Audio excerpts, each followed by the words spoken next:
Yes, people, good day. While many of us St Lucians who live in St Lucia and who live abroad, many of us want St Lucia to become great again. Many of us want to make St Lucia great again. But there are some St Lucians who do not want St Lucia to become great again. And so they attack the people who want St Lucia to become great again. They attack the people who advocate for St Lucia to become great again. What we have in this place is a system where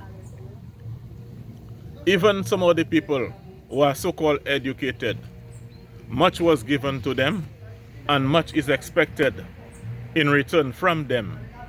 Yet they are the ones who fight against people who want St. Lucia to become great again. You see, what happened is we have a situation in this place. On this channel, for example, I've been on this channel making videos for about over 4 years. When UWP is in power and I say things, I make points that focus on making St. Lucia great again, the hacks and the supporters of UWP, they get angry and they believe that I'm attacking their political party. Similarly, now that Labour Party is in power, when I speak on topics that are geared towards making St. Lucia great again, the hacks of the Labour Party attack and they want to ensure that you suffer in this place. And it is very surprising that the people who you expect to be different, the people who should have known better, they are the ones who are attacking people like me who wants to make St. Lucia great again. Most of the people, there are people in this country who had the benefit of going to pursue higher learning. They went to university and they went to all of those places and they came back to the country.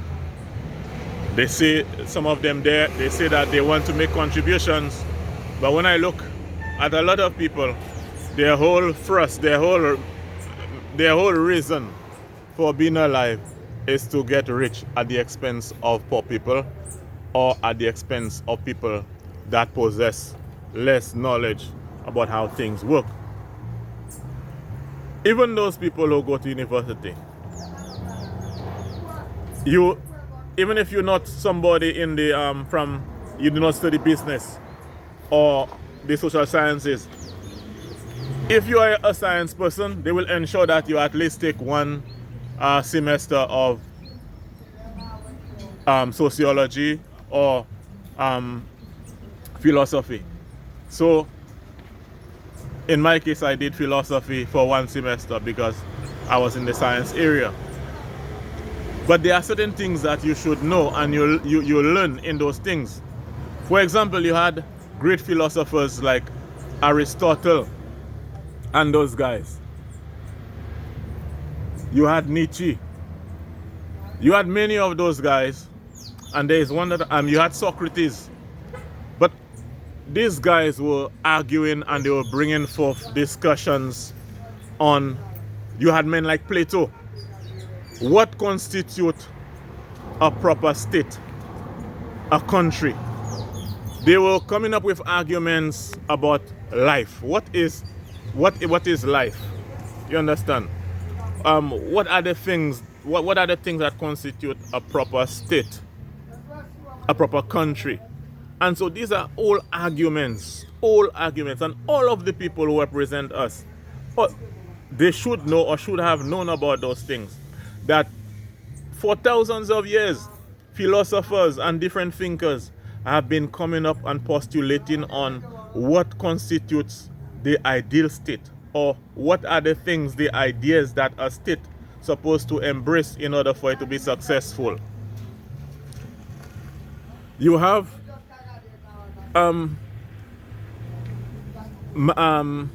Machiavelli, who the school of thought there is a guy went to different places in Italy, different principalities, and he noticed that the kings and the leaders who succeeded were those who possess certain qualities.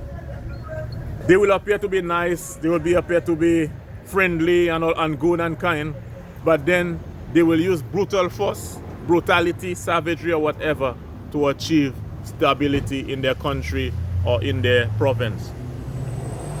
A lot of modern leaders, they ascribe to some of the principles. The name of the book is Machiavelli, The Prince, or something like that. The Prince. So we know that for thousands of years people have been grappling, philosophers have been speaking, scientists, social scientists have been coming up with different ideas as to what constitutes a proper state, what is the meaning of life. And so these are not new to the people that lead us. You understand? These are not new. These are educated people who went to school who understand these arguments. And why is it that you all know that thousands of years people have been arguing and finding out, they basically want to find out the way to have the ideal state, the best country possible. But why is it that when people like me speak in terms of making St. Lucia great again, in terms of what are the things that we need to do to get a better country, the same thing that you all studied at university, they were philosophers doing that 10,000 years ago. People like me are basically following the footsteps of the same philosophers that you all read about. Okay? But above all, people like me are very concerned about the future of St. Lucia. We love St. Lucia and we want the best for the people of the country. Even the politicians. We want the best for the politicians. We want a situation where the politicians will, put things in perspective, do things that will push the country and their reputation and themselves. Because I think it is encouraging and it's a very good thing when a man can get into politics and put down some good work and he leaves a legacy behind, respect you. But why is it in St. Lucia that it is almost like protected territory? People, they want to be in a situation where once they're in power, UWP and SLP, once they are in power, you're not supposed to be saying anything. You're not supposed to be even making suggestion about how the state should be getting better. You're not supposed to be making a suggestion as to how the state of St. Lucia can improve in agriculture, in different things. When you make those points, they attack you. These are not the things that we want. That is savagery and ignorance, foolishness of the highest level.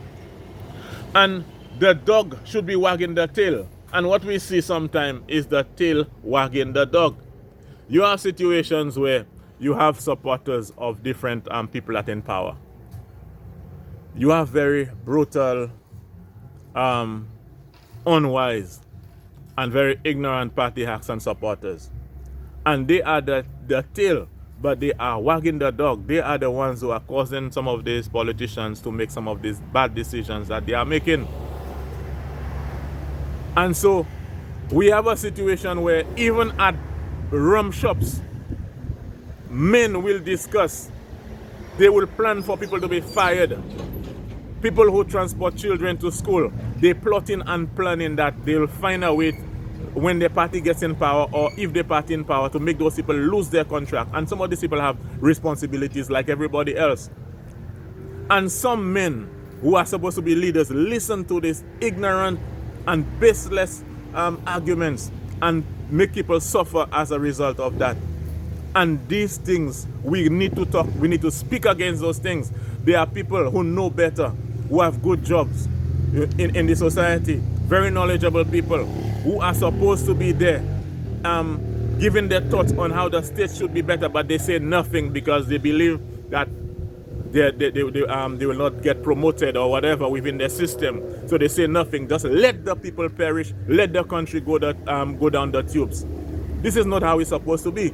And if it is that somebody like me who's speaking about how agriculture and other things can get better, if I'm speaking about those things, these are things that a wise leader should welcome and even try to implement those things. But you need to keep the fire burning and let us not let wickedness pervade in the country. And when I speak on this platform, I'm speaking to both UWP and SLP. We need to make St. Lucia get better. Okay, keep the fire burning. Let's make St. Lucia great again.